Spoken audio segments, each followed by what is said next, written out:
Donc je vais commencer par présenter la partie opportunité PPP mais.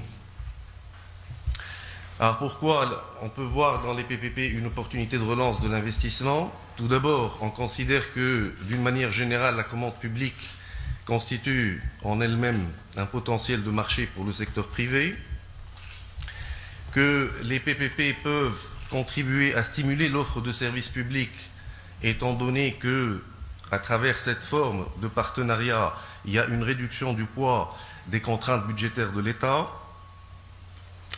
Le troisième point qui peut concerner la participation du secteur privé, nous considérons que les PPP offrent deux opportunités au secteur privé. D'abord, une participation financière et une participation industrielle, c'est-à-dire dans le cadre de la conception et éventuellement l'exploitation des projets qui peuvent être réalisés dans ce cadre-là, y compris dans le cadre de la sous-traitance. Alors, autre aspect sur lequel on relève une opportunité liée aux projets qui sont réalisés dans le cadre des PPP, et en regardant les données depuis la crise financière de 2007 jusqu'à nos jours, on se rend compte qu'en dépit de la crise, les PPP au niveau mondial n'ont pas baissé, n'est-ce pas?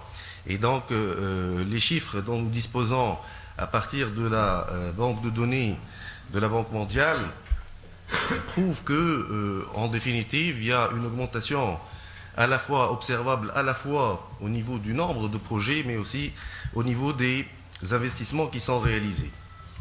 Nous avons relevé au niveau de cette base de données près de 7783 projets qui ont été réalisés en PPP entre 1990 et 2012, notamment au niveau des pays à niveau de revenus faible à moyen. Donc c'est des pays en développement, et les investissements qui ont été réalisés avoisinent les 2 billions de dollars US. Autre constat que l'on peut relever à partir des données disponibles sur les PPP, c'est que depuis 2007, et en dépit de la crise, il n'y a pas eu de report systématique sur les secteurs à faible risque, n'est-ce pas? Contrairement à ce qui s'est passé, par exemple, après la crise asiatique de 1997, où il y a eu un report des PPP sur les secteurs à faible risque et sur les secteurs où les revenus générés sont des revenus qui sont sûrs, c'est-à-dire des secteurs tels que les télécommunications, où il y a paiement par les où les revenus proviennent des paiements effectués par les usagers eux-mêmes. Deuxième aspect que l'on relève à partir des données, c'est que en réalité, les PPP sont plus nombreux dans le secteur de l'énergie, sans doute parce que les pays aujourd'hui sont de plus en plus demandeurs ou consommateurs d'énergie, et que en réalité, il n'y a pas une tendance à constater un report au niveau du secteur des télécoms, pourtant plus rentable. Alors pour vous confirmer ces aspects-là, on présente ici un graphique qui donne les tendances sectorielles des investissements en PPP en millions de dollars entre 1990 et 2012, et on voit bien qu'à partir de 2007, il n'y a pas une tendance où on n'observe pas une chute particulière des projets en PPP, quels que soient les secteurs. Ici, nous avons une représentation pour 4 secteurs que sont l'eau, l'énergie, les télécommunications et le transport.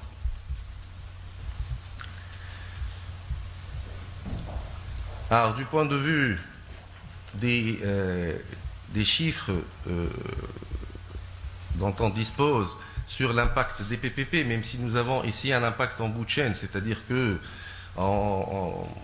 certaines études ont tendance à montrer que lorsque des pays réalisent plus de 70% de projets PPP en infrastructure, ils ont tendance à enregistrer une hausse de la croissance du PIB de 2,5%.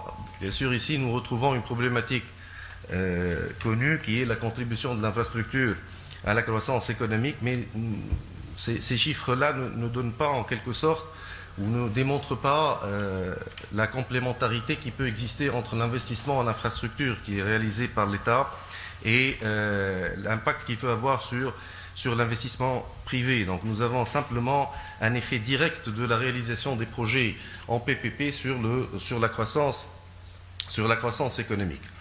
Et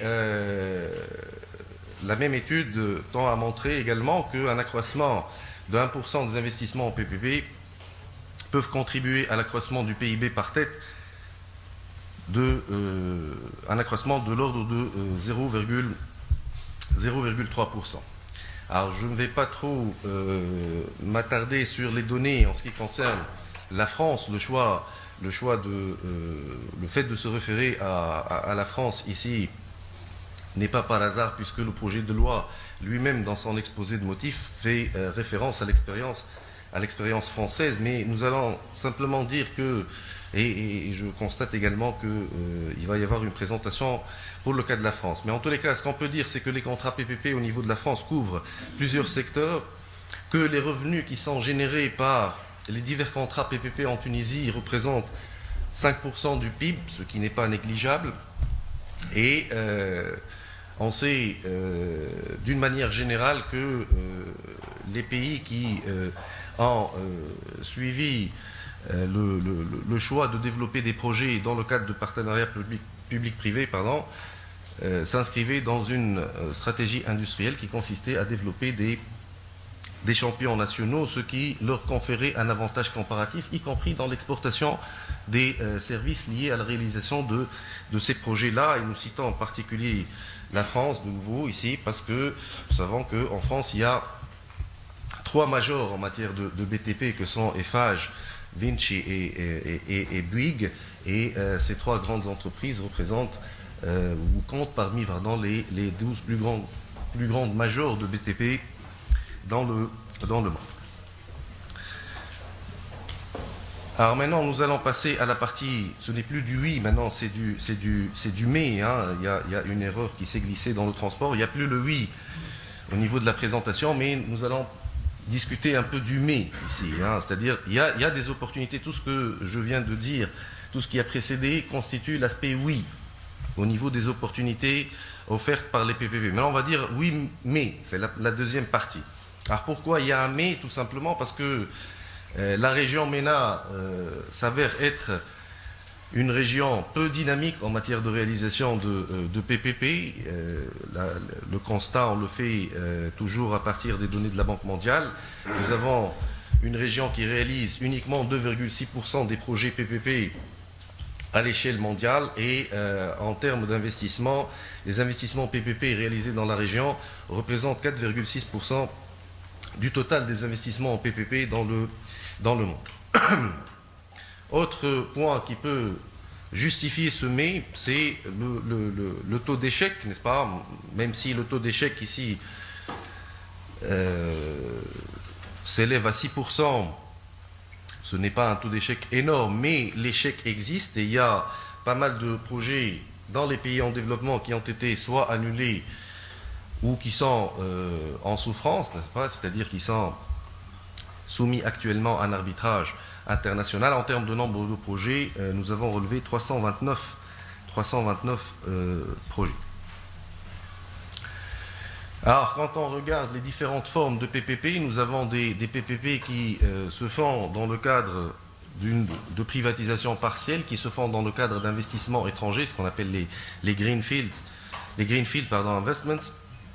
Et il y a une autre partie de projets PPP qui se réalisent dans le cadre de contrats, ce qu'on appelle la forme contractuelle de PPP. Alors justement, c'est au niveau de la forme contractuelle que l'on relève un certain nombre d'échecs, n'est-ce pas? Et ce point-là est important. Pourquoi? Parce que nous avons une loi sur les PPP, un projet de loi sur les PPP qui envisage essentiellement la forme contractuelle, n'est-ce pas? Et le problème au niveau de la forme contractuelle, c'est que nous avons généralement des contrats qui sont incomplets, c'est-à-dire des contrats dans lesquels on ne peut pas prévoir tous les états futurs de la nature. Alors il y a une spécificité au niveau du secteur de l'eau notamment parce qu'on a tendance à relever un échec, un taux d'échec relativement important. Et autre caractéristique, c'est que pour ce secteur-là, la forme contractuelle, elle est prédominante. Donc, je vais accélérer un tout petit peu. S'agissant de l'historique de la Tunisie, nous avons uniquement 9 projets qui ont été réalisés en PPP, avec des investissements de l'ordre de 6 800 millions de dollars. 4 secteurs sont concernés, mais nous avons relevé une faible participation du secteur privé, puisque sur les 9 projets, il y a uniquement deux secteurs. Alors, en matière de PPP contractuel, nous avons également un problème de faible retour d'expérience, c'est-à-dire que nous n'avons pas suffisamment de projets qui ont été réalisés dans le cadre des formes contractuelles qui permettent aujourd'hui d'avoir une idée sur les problèmes qui peuvent se poser pour les PPP réalisés sous cette forme-là.